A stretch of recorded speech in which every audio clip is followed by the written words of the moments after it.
सप्तशृंगी देवीच्या ठिकाणी 7 दिवस अनुष्ठान करतात आणि अनुष्ठान केल्यानंतर त्या ठिकाणी सप्तशृंगी माता मच्छिंद्रनाथ महाराजांना प्रसन्न होते।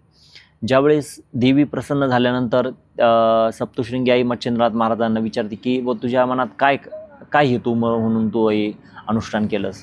तर त्यावेळेस महाराज सांगतात की मला शाबरी विद्याचं कवित्व करायचं आहे आणि या कवित्वातून मला जगाच्या कल्याणासाठी काही शाबरी विद्येचे मंत्र लिहायचे। तर दैवत अनुकूल झाल्याशिवाय मला तरी हे साध्य होणार नाही, तर तुम्ही मला मार्ग दाखवा। त्यावेळेस मच्छिंद्रनाथांना सप्तशृंगी सांगते की तुझी जी इच्छा आहे, तुझे जे मनोकामना आहे ही पूर्ण होईल। आणि सप्तशृंगी आई मच्छिंद्रनाथाचा हात धरून त्या गडाच्या समोरील डोंगरास, म्हणजे तिथे एक मार्कंड पर्वत आहे, आज पण त्या ठिकाणी मार्कंडेय पर्वत आहे, तर त्या मार्कंडेय पर्वतावरती वणीची आई त्यांना घेऊन जाते। ज्यावेळेस ते पर्वतावर जातात तर त्या ठिकाणी नागवृक्ष, एक सोन्यासारखा दैदिप्यमान एक मोठा वृक्ष तिथं असतो। ज्यावेळेस हवन केल्यानंतर